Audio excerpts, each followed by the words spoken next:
네, 안녕하세요. 네. 자, 우리 지난 시간까지 해서 헌법이 마무리됐고요. 이제 이어가지고 행정법을 진행하게 될 텐데, 오늘 첫 시간이니까요. 이 공법, 즉 헌법행정법이 어떤 체계로 돌아가는지 잠시 보여드리고, 그 다음 오늘 문제를 같이 풀어보도록 하겠습니다.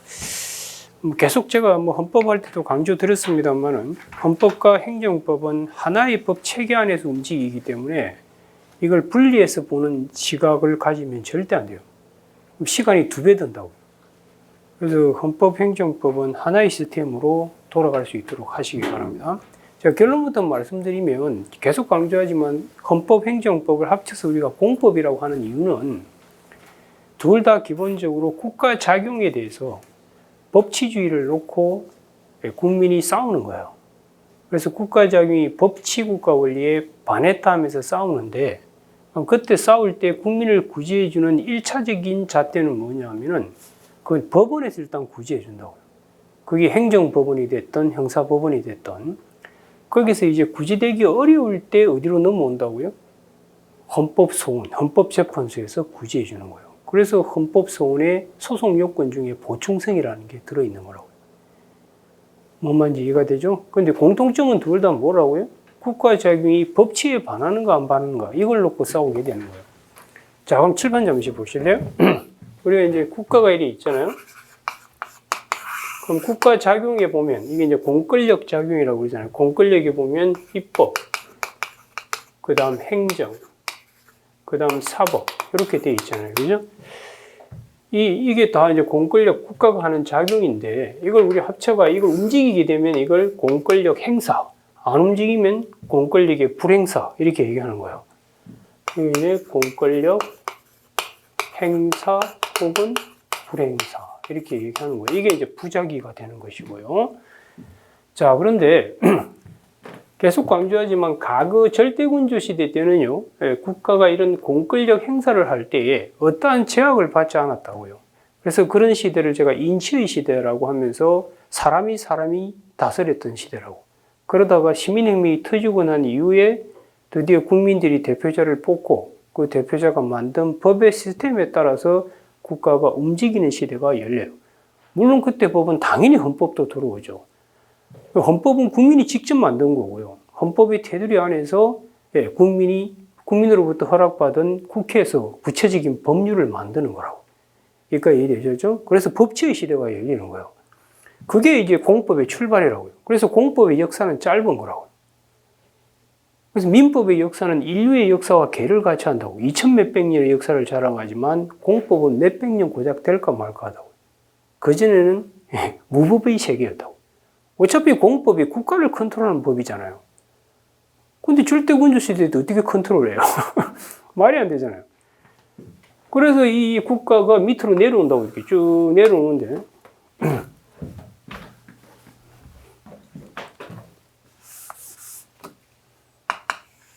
이 내려오는 것도 있고, 이제 국민이 A인데, 위로 올라가는 것도 있어요. 그래서 이 모든 이 권력의 근처는 A한테 있다고. 그걸 우리는 주권이라고 그러잖아요, 주권. 이게 이제 공동체의 의사를 결정할 최고의 힘.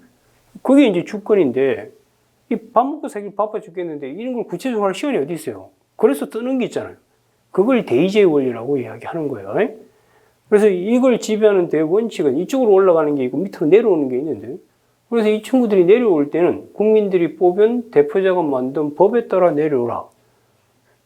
그걸 다 배우셨잖아요. 그죠? 자, 그러면 밑으로 내려올 때 지배하는 대원칙이 뭐냐면 그게 바로 법치국가예요. 그 내려올 때 이 법은 명확해야 되고, 그리고 이 법에 뿌리를 두고 있어야 되고, 그리고 내려오더라도 적당하게 내려오세요. 그게 가인금지 원칙이잖아요. 그래서 이 법치국가 원리가 지배하고요. 밑에서 위로 올라갈 때 지배하는 게 민주주의 원리라고. 민주주의 원리가 이렇게 지배를 하는 겁니다. 여기까지 이해되셨죠? 그래서 이 민주주의 원리를 좀 더 효율성 있게 만들려고 우리나라는 헌법 자체에서 정당 제도를 도입해 놓은 거예요. 이 국민의 목소리를 담아서 위쪽으로 올라가려고요. 알겠죠, 여기까지? 자, 그런데 이건 헌법 제가 강의하면서 기본적으로 여기까지 설명을 드린 거고, 그러면 기본적으로 이제 행정법이든 헌법이든 국가의 작용을 놓고 국가는 공익의 대명사잖아요. 공익을 실현하기 위해서 국민이 갖고 있는 모든 자유와 권리, 이걸 합쳐서 이제 헌법에서는 기본권이라고 부르는 거고, 행정법에서 오면 이게 각종 국민의 권익 내지 개인적 공권이 문제가 되는 거예요. 여기까지 이해되셨나요? 예.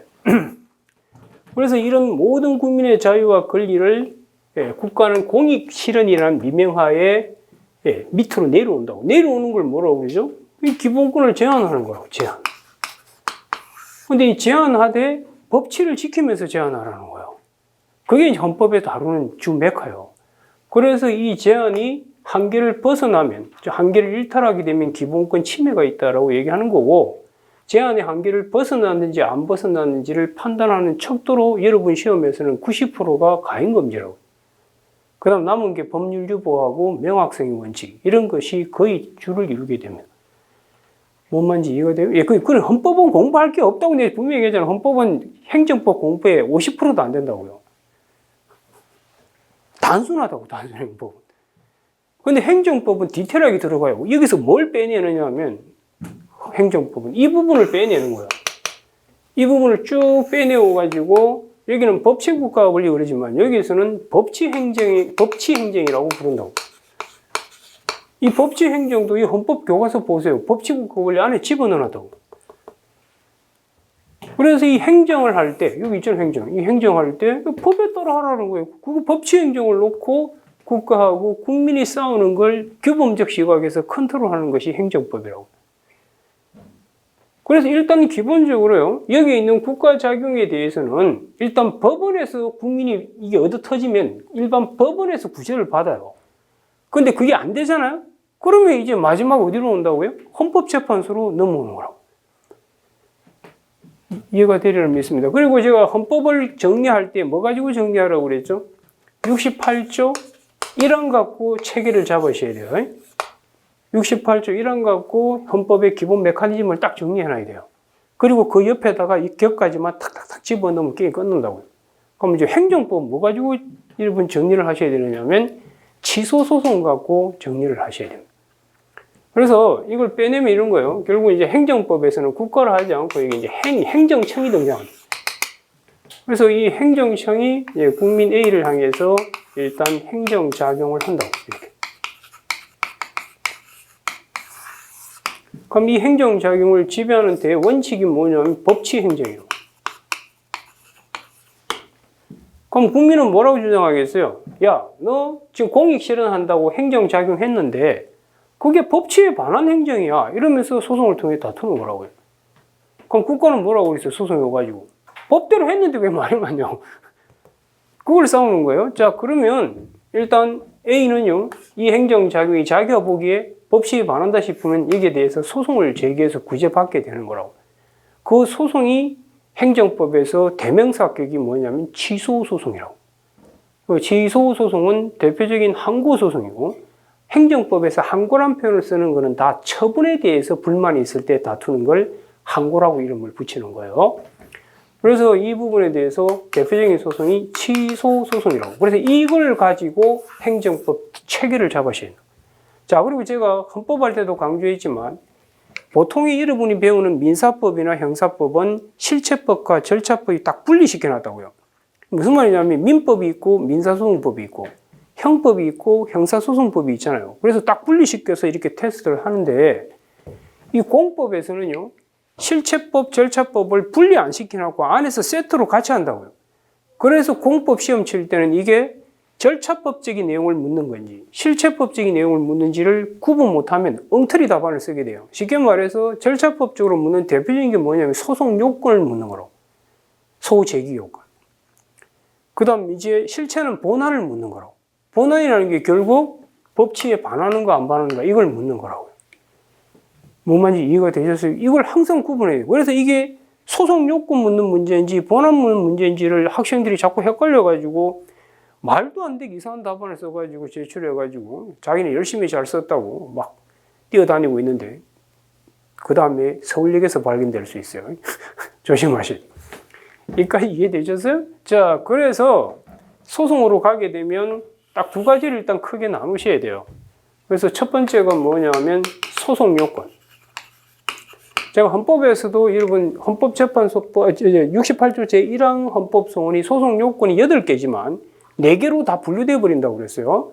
대상 적격, 원고 적격, 소이익, 제소기간 이 4개로 다 분류된다고요. 그게 분류된다는 걸 모르고 헌법 공부하면 게임 끝나는 거예요.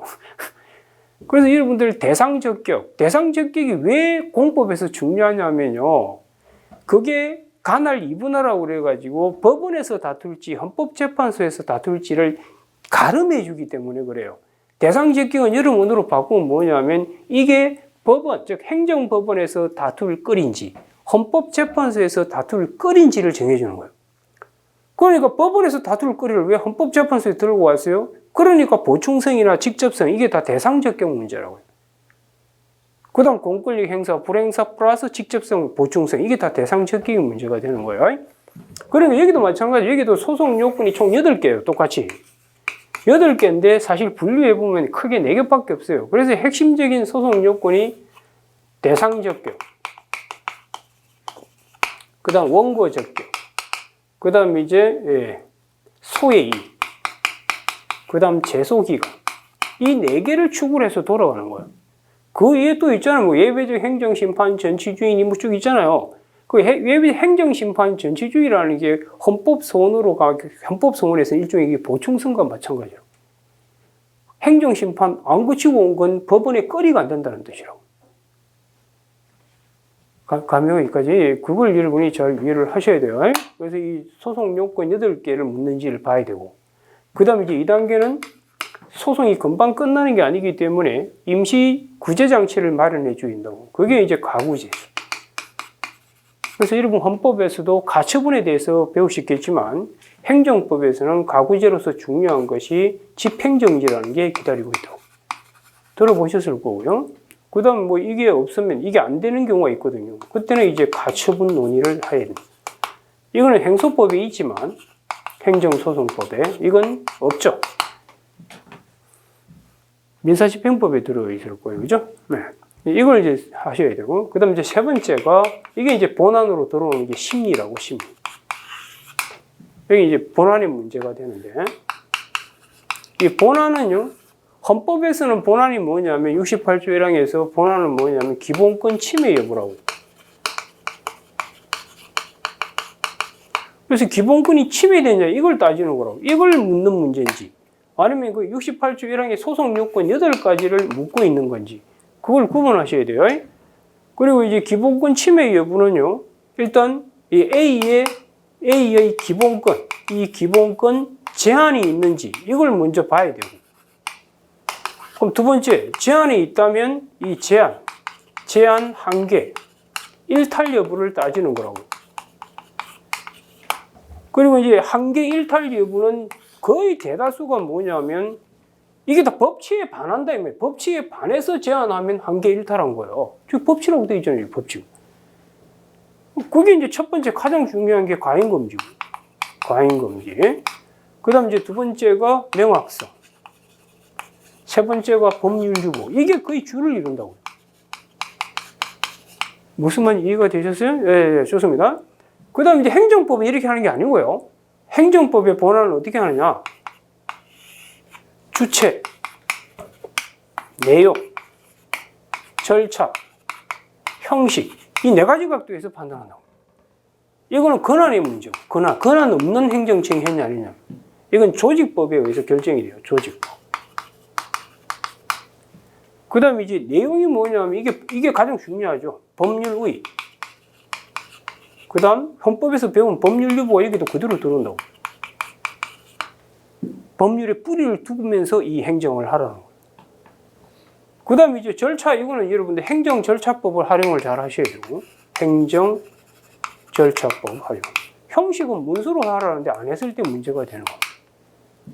그런데 이 4가지 각도를 가지고 이 행정작용이 적법인지 위법인지를 판단해요. 그래서 본안의 문제는 뭐냐면 저 행정작용의 위법성이에요. 행정작용의 위법성. 그 위법성이라는 게 결국은 뭐냐면 이게 법치 행정에 반하는가 이 말이에요. 법치 행정 반하는지 이걸 따지는 거야. 그걸 네 가지 각도에서 이렇게 검토하는 거라고. 이해가 돼요? 예, 좋습니다. 아니 그러니까 공법은 이 시스템을 모르면 안 돼요. 왜냐면 가장 추상적인 법학이기 때문에 팩트 외워갖고는 답 안 나온다고요. 시험자가 뭘 묻는지도 모르고 뭘 해야 될지도 모르고 그냥 나오게 돼요. 특히나 행정법은 디테일하게 들어가잖아요. 손 놓으면 어때요, 여러분들? 헌법은 아무리 디테일하게 출제하더라도 소설을 쓸 수 있다고. 그런데 행정법은 그렇지가 않습니다. 자, 그 다음에 이게 3단계고요. 이제 4단계가 판결 단계죠, 판결. 이 판결에서는 이제 여러분이 두 가지를 기억해 두셔야 되죠. 하나, 두 가지. 첫 번째가 판결에서는 이제 일부 지소 판결, 사정 판결. 이 두 가지만 여기 하나 기억하시면 되고, 그 다음에 이제 이 판결의 효력이 중요하죠. 판결의 효력에서 세 가지. 기판력. 이거 여러분 시험에 3번이나 나왔잖아요. 기판력. 그 다음에 이제 형성력. 그 다음 우리 행정소송법 자체에 명시되어 있는 게 단 하나 있다고. 그게 기속력. 이게 이제 가장 중요해요. 그리고 여러분 헌법에서도 특히나 위헌법률 심판에 기속력이 붙어 있잖아요. 그게 뭐 딴 데도 있습니다만 거기서 기속력은 주문에 미치는 게 기본이고 이유까지 확대되는 거에 대해서는 논란이 있잖아요. 그런데 행정법의 기속력은 당연히 이유에까지 미칩니다. 그건 행정법에 관한 특징 때문에 그런 건데 그런 그 차이점들을 여러분이 주목할 필요가 있는 거예요. 여기까지 이해되셨어요? 그래서 행정법은 이 틀 속에서 자리를 잡으셔야 돼요. 그리고 이제 곁다리로 들어오는 게 뭐냐면은 이제 이쪽 관련해서 여러분 이 국민이 행정하는 과정에 들어가는 게 있다고. 그게 행정 절차하고 정보 공개. 이런 것들을 이제 여러분이 배우시게 되는 거고요.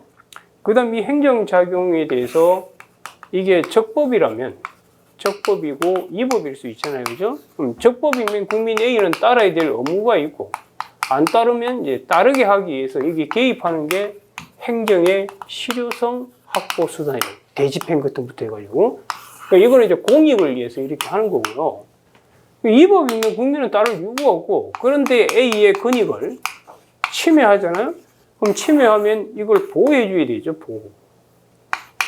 이게 행정구제라고요. 이 행정구제는 존속보장이 있고, 가치보장이 있잖아요. 그 존속보장이 이제 행정쟁송. 그 중에 대명사가 지금 지소송이라고. 행정쟁송. 이건 가치보장은 손해전보잖아요. 손해전보. 국가배상하고 손실보상. 이런 걸 이제 배워나가는 게 행정법이에요. 이게 총론이고요. 이제 강론에서는 지방자치법하고 지방자치법. 이게 가장 중요합니다. 올해도 여러분 사례 논점으로 지방자치법이 또 출제했잖아요. 계속 지방자치법을 출제하고 한 적이 있어요. 강론은 그래서 공부할 게 없어. 지방자치법하고 한두 개 정도만 체크하면 끝나요. 뭐 공무원법. 이거는 여러분들 뭐 직업 공무원제 이래가지고 헌법에도 배우잖아요. 공무원제. 제도가 있잖아요. 제도. 그래서 연결되어 있기 때문에 출제하는 거예요. 헌법하고 연결이 되어 있어요. 그 다음에 이제 각종 공용 수용 같은 거.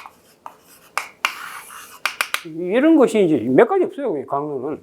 그래서 총론에 거의 집중해서 여러분이 정리를 하셔야 되고, 그래서 행정법이 이렇게 돌아가고 헌법하고 같은 거예요. 둘 다 어차피 국가 작용에 대해서 법치를 놓고 국가와 국민이 싸우는 거고, 그 국가 작용에 대해서 원칙적으로는 법원에서 구제해 주지만 마지막 단계에서 헌법재판소로 가서 구제하는. 그래서 기본적으로 국가 간 행위에 대해서는 법치에 반한 작용이라면 우리 법 시스템은 다 구제해 주는 걸 기본으로 하고 있다고. 다만 그걸 어디서 구제해 줄지를 놓고 간화를 이분화시켜놨다고. 그래서 간화를 정하는 걸 뭐라 한다고요? 소송 요건에서 대상적격이라고 부르는 거예요. 어디서 다툼을 끓이냐. 이걸 논의하는 거예요. 감 잡았습니까? 여기까지? 네, 좋습니다. 이런 기본 포맷을 알고 행정법과 헌법을 공부하시기 바랍니다. 자, 그러면 이제 오늘 문제를 풀 단계가 된 것 같아요. 자, 이건 지우고, 자, 오늘 문제를 같이 한번 풀어봅시다.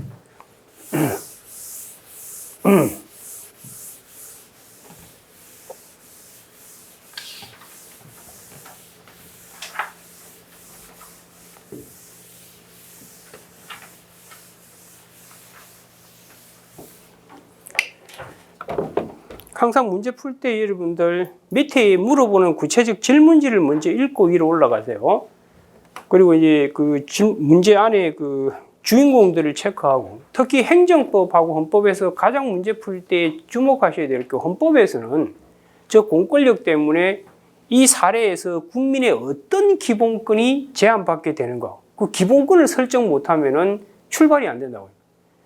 반면에 행정법에서는요, 설문에 나와 있는 그 국가 작용이 소속이 어딘지를 밝혀내야 돼요.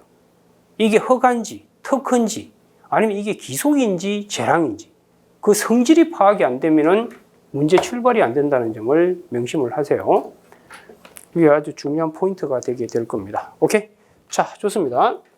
자, 그러면 그 행정법에서 이제 제 1문을 같이 볼 텐데, 밑에 구체적 물어본 질문지를 먼저 한번 읽어봅시다. 뭐라고 되어 있는지. 그 산업통상자원부 장관의 공업 입지 기준 고시의 법적 성격을 설명하라고 그랬어요. 그죠? 그럼 이 고시로 되어 있죠, 형식이. 그럼 고시가 시험에 나올 때는요, 이게 형식으로 보면 행정규칙 형식이라고요. 그치? 예. 그런데 고시는 여러분 알고 있다시피 이 법적 성질은 그 고시 안에 담긴 내용물에 따라 우리 판례가 케이스 바이 케이스로 정한다는 거. 그걸 일반론으로 간단히 먼저 써주셔야 돼요. 써주시고, 이 문제는 결국 물어본 것이 상위법의 위임도 있고 안에 담기는 내용도 국민의 권리 의무와 관련되어 있는 게 들어있기 때문에 이게 그 유명한 행정규칙 형식의 법규명령 혹은 법령 보충적 규칙이구나. 그걸 이제 밝혀내는 게 포인트입니다. 여기까지 이해되셨나요? 네, 좋습니다. 그게 첫 번째 문제고요. 이제 두 번째 문제는 가본 위 거부 처분이 위법한 산업통상자원부 장관의 고시에 근거한 위법한 처분이라고 주장하고 있다. 산업통상자원부 장관의 고시에 대한 사법적 통제, 그럼 사법적 통제를 먼저 설명하라고 그랬죠. 그러려면 이 고시가 행정규칙인지 아니면 법규명령인지가 정해져야 돼요. 행정규칙일 땐 통제할 게 없어요. 왜 그래요? 그건 국민하고 관계 있는 것이 아니라 조직 안에서 작동하는 규범이기 때문에 신경 쓸 게 없어요. 그럼 위에서 1번 문제에서 공업 입지 기준 고시의 법적 성질이 뭐라는 걸 밝혀내야 돼요. 법규명령의 성격이 있다는 걸 밝혀내고, 그럼 결국은 이건 법규명령에 대한 사법 통제를 묻고 있다로 몰아가셔야 돼요. 여기까지 감 잡혔어요? 자, 그 다음 거부 처분의 위법성 여부를 검토하라고 그랬죠. 근데 이 거부 처분이 이 고시에 터잡아서 놓은 거잖아. 그럼 만약에 이 고시가 하자가 있다면 하자 있는 고시에 터잡아 놓은 처분도 위법이 되겠죠. 물론 그 위법의 정도는 이미 위법이 고시가 잘못됐다는 게 밝혀져 있는데도 적용한 것이 아닌 이상은 취소 사유로 몰아가게 될 겁니다. 그걸 물은 것이 두 번째 문제예요. 그 다음 이제 세 번째 문제는 뭐냐면 A 시장의 영업 신고, 그 신고가 이제 핵심이죠. 그럼 신고가 나왔으니까 이 신고의 법적 성질이 뭐냐가 중요해요. 이게 수리 요하지 않는 신고인지 수리 요하는 신고인지에 따라서 반려는 거부잖아요. 그럼 수리 요하지 않는 신고에 대한 거부일 때는 여러분 이미 배우셨겠지만 그건 원래 법적으로는 처분이 될 수가 없어요. 우리가 처분을 거부해야 거부도 처분이라고. 그런데 수리 요하지 않는 신고에 대한 수리 거부는 원래 수리가 처분이 아니거든요. 수리 요하는 신고에 있어서 수리는 준법률 행위로서 처분이지만, 그러면 원래대로 하면 이 영업신고가 이제 성질이 뭔지를 먼저 밝혀내야 되겠죠. 이게 수리 요하는 신고인지 그렇지 않은 신고인지. 만약에 수리 요하지 않는 신고로 분류했다면 그건 이제 학설 대립을 정리하셔야 돼요. 그래서 이론적으로 보면 처분성이 부정되어야 되겠지만 우리 판례가 국민의 법감정을 고려해가지고 처분성을 긍정하는 쪽으로 판례가 바뀌었죠. 몇 년 전에. 그죠? 그래서 그걸 제대로 아는지를 물어본 거예요. 반대로 이걸 수리 요하는 신고로 볼 수도 있습니다. 그럴 때는 답 쓰는 게 달라져요. 예, 그런 것들을 여러분이 정리하는 게 이 문제의 포인트예요. 오케이? 예, 좋습니다. 자, 그러면 이 문제의 골격을 같이 한번 살펴보도록 합시다. 자, 이렇게 돼 있어요. 문제 보시면. 지금 이게 갑이라는 사람이 있는데 그림을 그려놓고 딱 하세요. 그러면 아주 편해요. 그 공장 설치허가 신청을 한 거예요. 이 행정청한테. 공장 설치 허가 신청을 한 겁니다. 신청하니까 뭐 했죠? 결국은 거기에 보시면 그 주민들 동의서 첨부되지 않았다는 이유로 거부 처분했죠. 거부 처분했는데 이 거부 처분의 근거법이 고시라고 고시. 고시에 보면 뭐라고 되어 있냐면은 그 주민 동의 받도록 되어 있거든요. 주민 동의. 주민 동의를 요하도록 되어 있습니다. 그래서 갑이 이 주민 동의가 없다는 이유로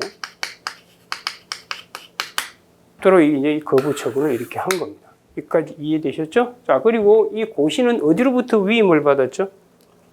대통령령, 공장 입지 기준을 대통령령으로 정하도록 되어 있고 시행령 15조 사항으로부터 위임을 받은 겁니다. 그죠? 시행령으로부터 위임을 받았고 그 다음 이 시행령은 또 어디로부터 위임을 받았죠? 법률로부터 공업법으로부터 위임을 받았어요.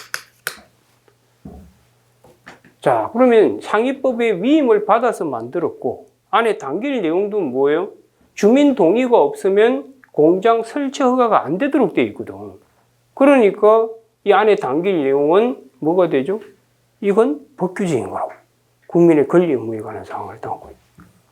그래서 이 고시는 형식은 행정규칙인데 안에 담긴 내용물은 공장 설치 허가 관련해서 이 주민 동의가 없으면 허가가 거부되잖아요. 그냥 참고로 여러분 요건 효과 법은 이래 되어 있잖아요. 그죠? 이 요건에 관한 것을 하위법에서 정하면 그건 다 법규제인 거예요. 그 다음 이 효과 부분, 특히 제재 처분 관련해 가지고 제재 처분은 거의 다 재량으로 되어 있거든요. 그래서 이 효과 부분에 구체적 기준을 정하도록 넘기면 이게 바로 행정규칙 내용이에요. 그렇죠? 이걸 갖다가 법규명령에 담으면 그게 그 유명한 법규명령 형식의 행정규칙 이렇게 되는 거예요. 감이 가요, 이제? 예. 그걸 이해를 하셔야 돼요. 그래서 이 내용은 이건 법규제입니다. 그럼 이게 그 유명한 이제 행정규칙 형식의 법규명령. 보통 줄여서 법령 보충적 규칙. 줄여서 그냥 법령 보충 규칙이다 이렇게. 법령 보충 규칙이다. 그럼 법령 보충 규칙의 이제 법적 성질이 뭐냐? 이걸 지금 물어본 거예요. 법적 성질. 근데 이제 고시가 시험에 나오면 항상 이 고시에 관한 일반론을 간단히 써주셔야 돼요. 일반론을. 여기까지 이해되셨죠? 자, 그런데 이 주민 동의 요하도록 하는 이거는요, 시행령으로부터 위임되지 않은 사항을 정한 거예요. 그 읽어보면 아시겠지만. 그럼 위임되지 않은 사항을 정했으니까 이게 여러분들 고시도 법규명령의 한계를 지켜야 된다고, 한계. 한계에 보면 뭐가 있죠? 수권상의 한계와 수권상 한계. 그 다음에 이제 내용상 한계가 있다고요. 이 내용상 한계가 뭐냐 하면 이게 이제 법률 우위와 법률 유보라고. 상위법에 위반되지 말아야 되고 상위법으로부터 위임받은 것만 정해야 된다고. 근데 지금 이 문제는 시행령에서 주민 동의에 관한 걸 갖다 정하도록 준 적이 없어요. 그런데 이 고시에서 그걸 추구한 거라고. 그러니까 이 부분에서 고장이 생긴 거라고. 감이 가시지? 그러니까 이 고시는 하자가 있는 거라고. 따라서 이 고시가 하자가 있고 이 하자 있는 고시는 무효라는 게 판례죠. 행정입법은 하자가 있으면 무효고 무효인 고시에 터잡아 놓은 거부 처분도 당연히 위법이 되죠. 법에 근거도 없는데 거부 처분한 거니까. 그럼 위법이 되지만 그 위법의 정도는 취소 사유로 보는 게 기본이죠. 왜? 명백하다고 보기 어렵기 때문에. 이렇게 정리하는 거고요. 그 다음 하나 물어본 것은 이 고시에 대해서 사법적 통제를 한번 해보라고. 사법적 통제. 그럼 사법이라는 건 두 개를 합친 거잖아요. 법원하고 헌법재판소. 그러니까 이 통제는 크게 법원에 의한 통제와 헌법재판소에 의한 통제 이 두 개로 이렇게 나누셔야 된다고. 법원의 통제는 이게 딱 목차로 이제 메커니즘으로 딱 되어 있습니다, 그냥. 그러니까 이 각을 잡아가는 게 엄청 중요해요, 여러분. 하여튼 공법은 각 못 잡으면 손도 못 댑니다. 소설 쓰고 나온다니까요, 여러분들.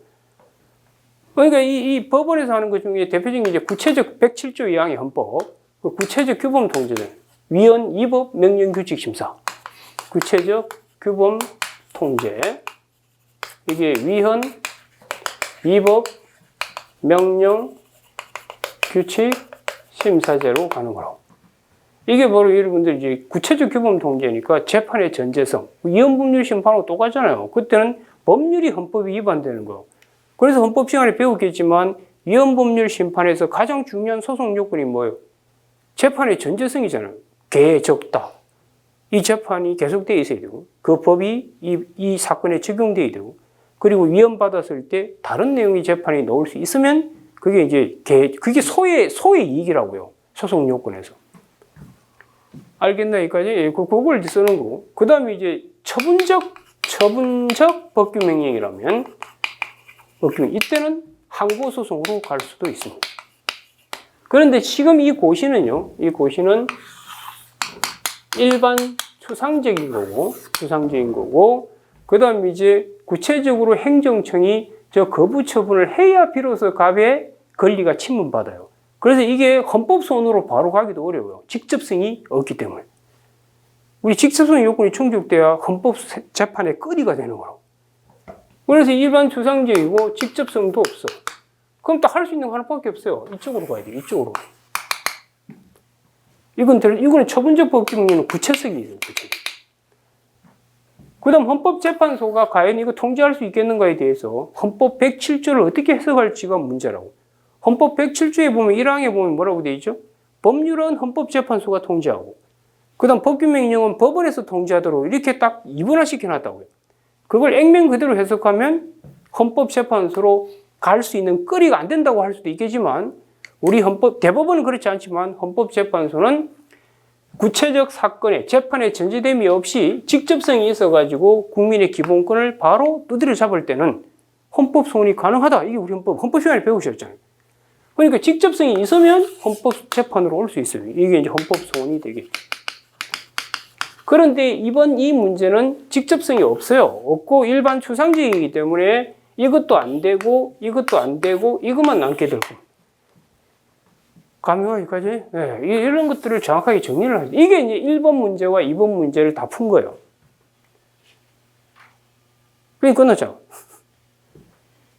이걸 뽑아낼 줄 알아야 문제를 풀 수가 있는 거예요. 됐나요? 네. 자, 그러면 이제 세 번째 문제는 좀 이따 보도록 하고요. 자, 그러면 제 1문에 물어본 본문 내용을 한번 들어가 봅시다. 거기에 보면 공업법 8조 체크하시고, 본문에서 공업법, 이제 공업 배치 공장 설립하는 줄여서 제가 공업법이라고 해놨잖아요. 그게 8조에 뭐라고 되어 있죠? 하나, 둘, 셋, 넷, 다섯, 여섯 번째 줄부터 공장 입지 기준을 대통령령으로 규정하도록 그래서 위임을 주고 있다는 거예요. 그 다음 또 뭐라고 되어 있죠? 동법률의 수건에 따라 제정된 동법 시행령. 이게 이제 대통령령이죠. 그죠? 15조 제4항은 뭘 넘겨준지 보세요. 환경 오염을 일으킬 수 있는 공장 입지 제한 사유로 공장에서 배출된 오염 물질이 주민의 건강이나 농경지의 현저한 이해를 갈 우려가 있는 경우를 들고 다시 그 안에서 구체적 기준을 누가 정하도록? 고시로 정하도록 또 넘기고 있는 거예요. 그럼 그 넘긴 사항 안에 보면은 주민 동의 같은 게 없잖아요. 있을 수도 없고. 그런데 밑에 넘겨받아가지고 뭘 하는지 보세요. 산업통상자원부 장관 공장 입지 기준 14조 제1항은 원래 위임받은 거 정하고 추가적으로 뭐까지 정했죠? 14조 2항은 공장 설치 허가 신청 시 주민의 동의를 받도록 하는 걸 위임도 없는 걸 집어넣은 거예요. 이게 이제 뭐에 반한다고요? 아까 내용상 함께 관련해서 법률 규범. 위에 뿌리가 없잖아. 뿌리도 없는 걸 자기가 만든 거라고. 이해가 되셨죠? 예. 그래서 이제 결국 이 친구가 공장 설립 해달라고 허가 신청했더니 동의 없다는 이유로 거부를 한 그런 사안이라고.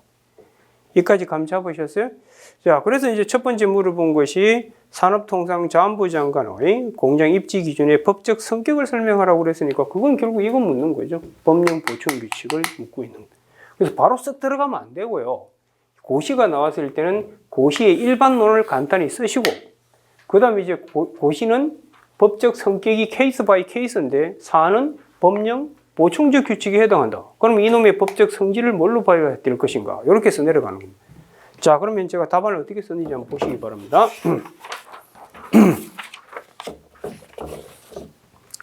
자, 그 설문일에 대해서 논점 정리한 거 한번 볼까요? 자, 산업통상자원부 장관의 공장 입지 기준 고시가 일반적 추상적 규율로서 상위법의 수건에 의해 제정된 법령 보충 규칙으로서 법규 명령일까? 그걸 제가 의문을 제기한 거라고. 논점 정리하실 때 이렇게 하시라고. 내가 생각에 이렇게 보이는데 이게 진짜 그럴까를 밑에 논정하는 거라고. 그래서 두 번째 목차에서 공장 입지 기준 고시의 법적 성질을 해놨죠. 그래서 고시의 일반론을 간단히 쓴 거라고요. 그래서 싼 거를 1번에 보시면 고시의 의 및 법적 성질 해가지고 그 의는 여러분이 키워드가 일정한 사항을 일반인에게 알리는 통지행위. 그게 이제 개념의 키고 법적 성질이 중요해요. 그래서 그 첫 번째 줄 담겨진 내용에 따라 구체적인 경우마다 달리 결정. 그러니까 이건 행정규칙일 수도 있고 법규명령일 수도 있고 처분일 수도 있습니다. 고시는요. 알겠나요? 그 세 가지가 가능한데 그럼 사안은 어디에 속할까? 그걸 이제 가려내야 된다. 그럼 사안은 해보니까 이건 일반 추상적 규율이고 상위법의 위임도 받았고 안에 담길 내용물은 공장 설립과 관련한 요건에 대해서 정리하고 있으니까 법규적이죠. 그럼 이건 결국 행정규칙 형식의 뭐다? 법규명령이다. 이렇게 몰아가는 거예요. 아시겠죠? 그래놓고 이제 그 다음 세 번째 목차에서 그렇다면 법령 보충 규칙의 법적 성질은 뭘로 봐야 될까? 그 걔네 대립이 있잖아요. 그래서 형식을 중시해서 행정규칙으로 보시는 분도 있고 내용을 중시해서 법규명령으로 보시는 분도 있고 위헌무효로 보시는 분도 있고 규범 구체 행정규칙으로 보시는 분도 있죠. 그건 간단하게 소개하시면 되는데 제 개인적으로는요. 이번 행정기본법에 법령 보충규칙도 법규라고 아예 집어넣어놨어요. 사실은. 그런데도 학자분들은 자꾸 이렇게 논의하고 있더라고요. 그래서 판례도 이제 판례에 답 쓰실 때 판례는 반드시 그 문구가 들어가야 돼요. 판례에서 하나, 둘, 셋, 네 번째 줄. 수권 법령과 결합하여 대외적 구속력이 있는 법규명령으로서 효력. 그 문구가 들어갈 수 있도록 하라고 답안을 쓰실 때. 그 검토에서는 특히 그걸 밝혀주세요. 검토에서 보면 중간줄 밑에 보면 행정기본법 2조 제1호 과목. 그 검토에서 중간 밑에 쭉 보면 그 행정기본법 2조 제1호 과목이 있죠. 그걸 반드시 언급하세요. 그게 가장 강력한 근거예요. 자, 그러면 결국은 사안 해결은 이건 결국 법령 보충 규칙으로서 법규 명령에 해당한다. 이렇게 결론을 맺으시면 되는 겁니다. 됐나 여기까지? 자, 그 다음에 이제 두 번째 문제죠.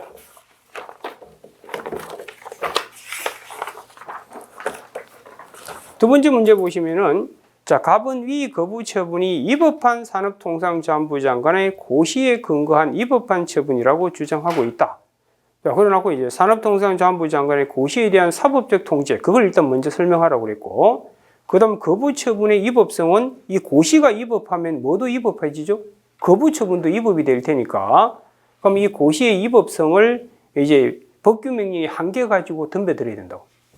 법규명령 한계는 여러분들 아시다시피 수권상 한계에서는 가장 중요한 게 포괄림 금지 원칙.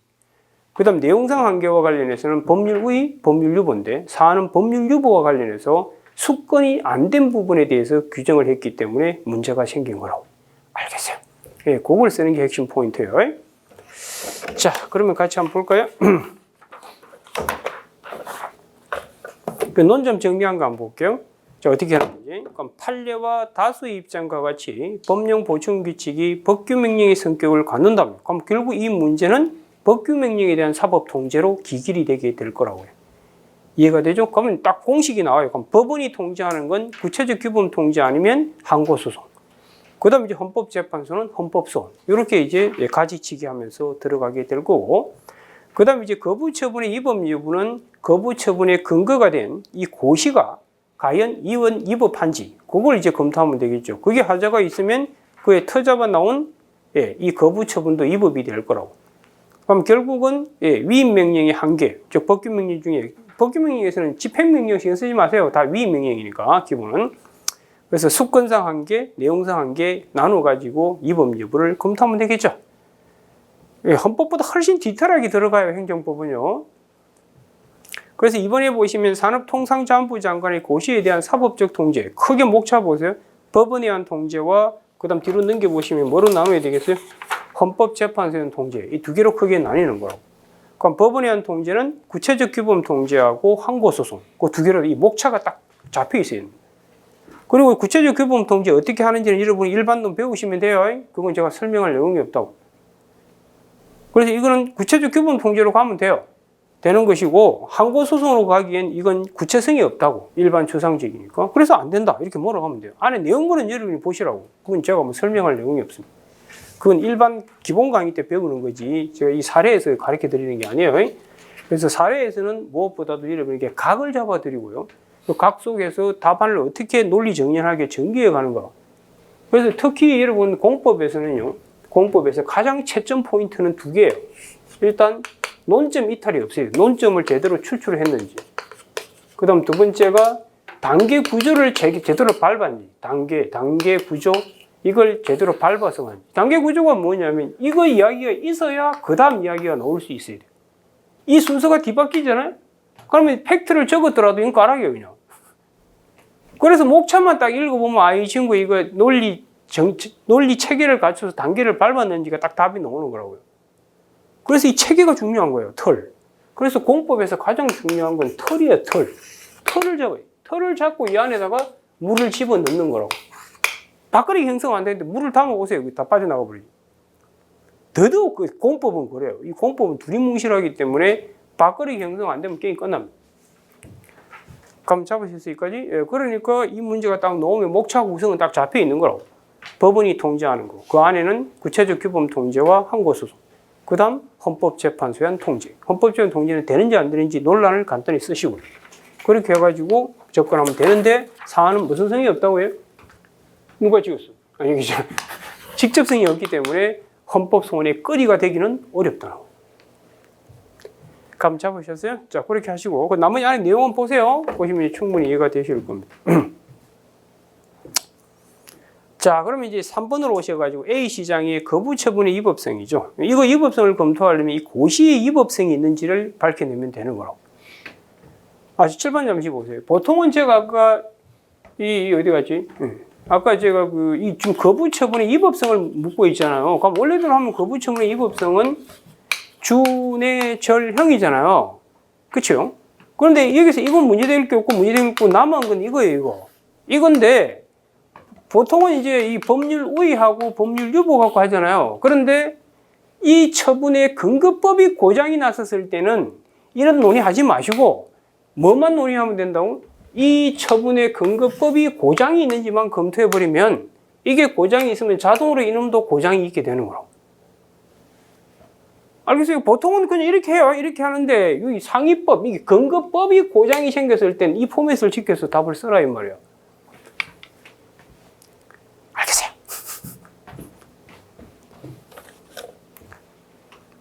이해가 됐다 치고. 그래서 한번 볼게요. 그래서 공업입지기준고시 위법성 되어 있잖아요. 그래서 뭐 위법성을 검토하려면 위임 명령의 한계를 벗어났는가? 그걸 갖고 따져야 되니까. 그래서 그 첫 번째 줄 보세요. 위임 명령의 한계로서 수권상의 한계와 내용상 한계가 있는 바.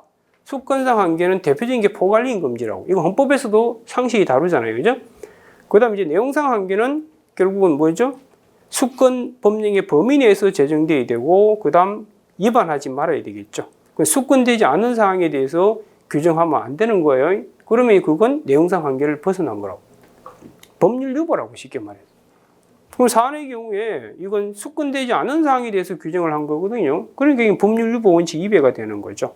따라서 이 고시는 위법하다 이렇게 되는 거예요. 그럼 위법하면 행정행위는 위법하면 중대명백설에 따라 취소 사유도 있고 무효 사유도 있지만 그 공정력이 인정되기 때문에 근데 법은 하자가 있으면 그냥 무효 사유밖에 없어요. 그렇게 보는 게 판례의 기본 시각이에요. 하지만 이제 위법한 이 법규명에 근거한 처분은 어차피 행정행위 처분은 공정이 있기 때문에 이건 취소사유 아니면 뭐 무효사유인데 이 고시가 잘못됐다는 게 밝혀지기 전까지는 명백하다고 보기 어렵기 때문에 취소사유 이렇게 몰아가면 되는 거예요. 여기까지 감 잡았나요? 예, 그렇게 해서 첫 번째, 두 번째 문제가 해결이 되는 거라고요. 알겠죠? 그래서 이 틀 속에서 이게 돌아가야 돼요. 자, 그 다음 이제 세 번째 문제를 푸셔야 되는데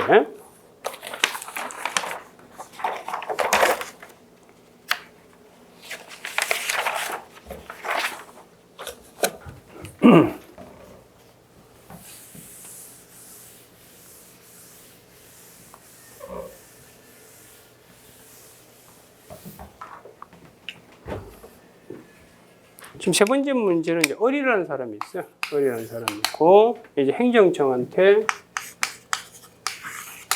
거기에 을 체크하시고, 세 번째 줄에 보면 축산물 판매업 신고를 했죠.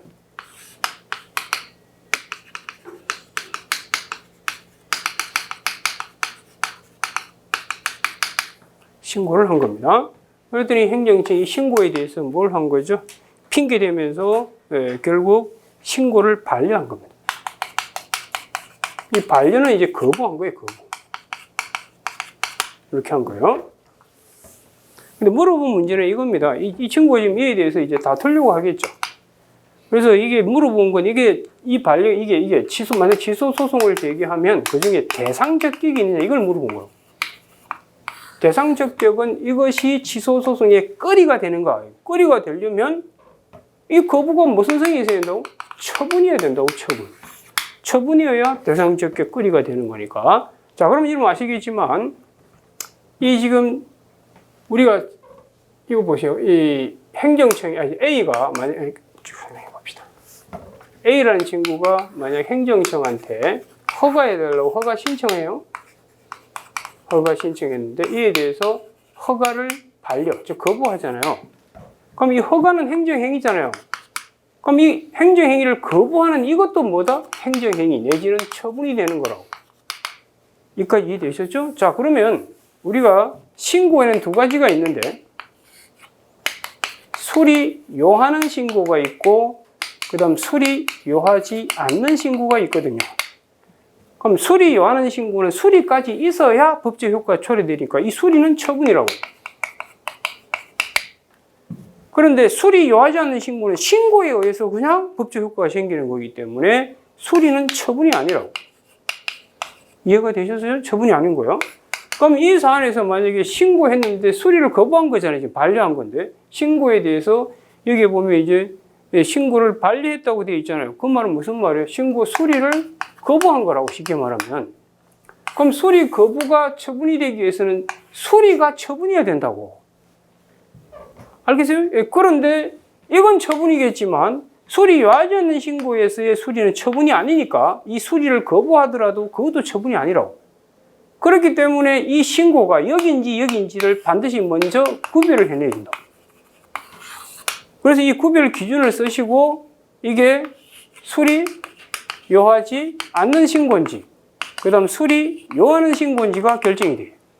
수리요하는 신고라면요, 이건 나중에 뒤쪽에서 이미 공부를 하시는지 모르겠지만 이건요, 수리요하는 신고라면 그때 수리 거부하잖아요. 그럼 거부가 처분이 되기 위한 요건 세 가지를 쓰셔야 돼요. 우리 판례가 얘기하는 뭐예요? 결론은 뭐예요? 결론은 줄이면 이거예요. 처분에 대한 거부일 것. 그 다음 신청권이 있어요. 법규상 조리상신. 이거 갖고 쓰는 거예요. 이게 처분일 경우에는. 그런데 이게 처분이 아니잖아요. 아닌데도 불구하고 지금 이걸 이 항고소송의 대상으로 할 수 있겠냐. 이거는요, 이거 갖고 쓰는 게 아니라 이에 대해서는 특별 논의가 있다고. 그래서 그 특별 논의에 대한 학설, 판례, 검토를 하셔가지고 답안을 쓰셔야 된다고.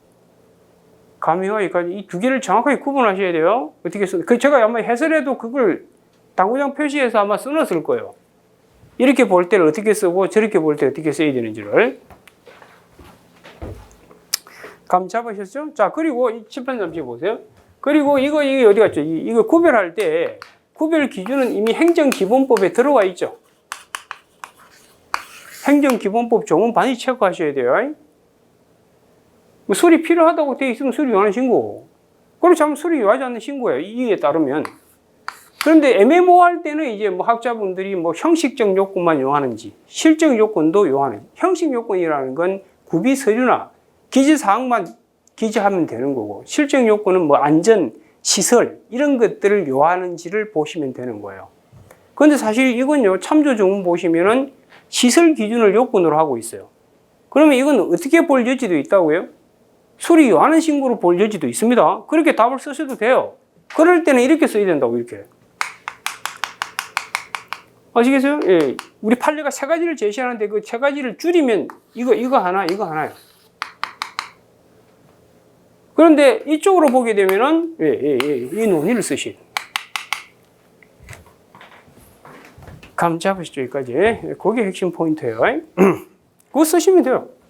그럼 볼게요. 그럼 나머지는 다 됐고, 보시면은, 자, 해설한 부분을 이제 같이 한번 보도록 할게요. 어떻게 풀어갔는지. 자, 논점 정리한 거 보시면, 의뢰 영업신고 반려행위가 행정소송법, 그렇죠. 지금 대상 적격을 물었으니까, 그 논점을 해결할 법이 있으면 반드시 소개하셔야 돼요. 그래서 행소법 2조 제1항 제1호 처분에 포섭되는 이게 핵심인데, 그걸 해결하려면 축산 판매를 신고의 법적 성질이 뭔지가 핵심 포인트가 되는 거로.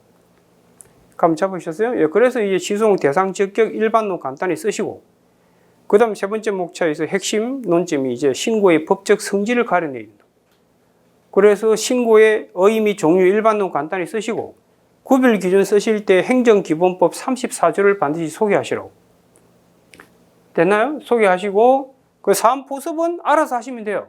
근데 저는 이게 이제 출제자의 의도는 뻔하니 뭘 출제했겠어요? 당연히 이걸 출제했지. 이걸 출제하겠어요?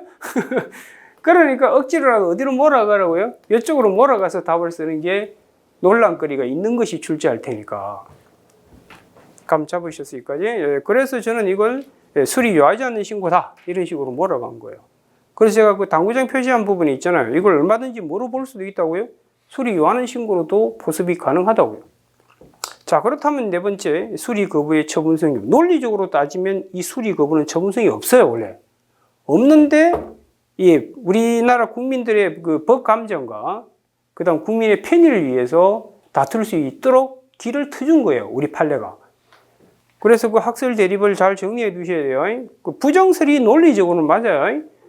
맞는데 지금 현실을 고려해서 긍정설이 나온 거고, 우리 판례도 그 긍정설을 받아들여서 처분성이 있는 쪽으로 몰아간 겁니다. 그래서 검토도 좀 판례 입장에 맞다는 식으로 검토를 한 겁니다. 그렇게 해서 결론 맺으시면 돼요. 그리고 제가 밑에 적어놨잖아요. 밑에 만약에 축산물 판매 신고를 수리 요하는 신고로 볼 경우에는 이렇게 답 쓰면 안 돼요. 그때는 이게 대상 적격이 있으려면 거부 처분의 성립 요건 세 가지를 답안에 기술하고 포섭하셔야 된다고.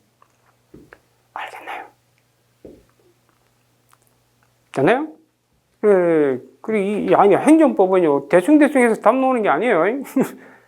헌법처럼 소설 쓰면 안 된다고요. 헌법도 소설 쓰면 안 되지만, 더더욱 행정법은 소설 쓰다가는 1점도 못 받는 수가 있습니다. 오케이? 그래서 오늘 문제의 출제 의도는 제가 이게 첫 번째 문제 같은 경우는 여러분 시험에 상당히 많이 나왔죠. 법령 보충 규칙. 이거 기출 문제 보시면 엄청 많이 나왔을 거예요. 이거는 단글로 앞으로 계속 나올 거라고. 그래서 그 법령 보충 규칙, 특히 고시와 연결해서 법령 보충 규칙을 뽑아낼 줄 아셔야 되고, 그 다음에 이제 법령 보충 규칙의 사법적 통제, 이걸 법규 명령으로 볼 테니까 사법적 통제를 법원과 헌법재판소로 나눠서 여러분 정리하셔야 되고, 그 다음에 이제 그 잘못된 법규 명령에 터잡아 나온 처분도 위법이 될 수 있으니까 그때 거부 처분의 위법성은 이 고시, 법규 명령에 하자가 있는지를 밝혀내는 게 포인트라는 거. 그 다음에 이제 마지막 문제 같은 경우는 여러분 신고가 시험에 나오면 항상 문제 풀 때 출발은 이 신고의 법적 성질이 수리 요하는 신고인지 그렇지 않은 신고인지를 가려내는 게 급선무예요. 그런 다음에 수리 요하는 신고에 대한 수리 거부는 처분성이 인정이 돼요, 기본적으로. 다만 그렇다 해서 덥석 쓰면 안 되고, 그때 수리 거부 답 쓰실 때는 제가 그 해설에 마지막에 적어놓은 그 세 가지 우리 판례가 거부가 처분이 되기 위한 성립 요건 세 가지 쓰시고 포섭하셔야 되고요. 그다음 수리 요하지 않는 신고로 보게 되면은 이건 논란거리가 있을 수밖에 없잖아요. 그래서 그에 대한 견해 대립을 정리하는 것이 핵심 포인트입니다. 알겠죠? 그러면 이제 오늘 문제는 거의 마무리가 된 거예요. 그래서 그날 했던 건 바로 여러분들이 가지고 있는 기본서든 뭐든 찾아가지고 복기 작업을 하셔가지고 여러분 것으로 확실하게 만드시기 바랍니다. 계속 제가 강조드립니다만 헌법과 행정법은 하나의 시스템 속에서 움직이고 있기 때문에 그걸 별개의 과목이라고 생각하고 공부했다가는 낭패봅니다.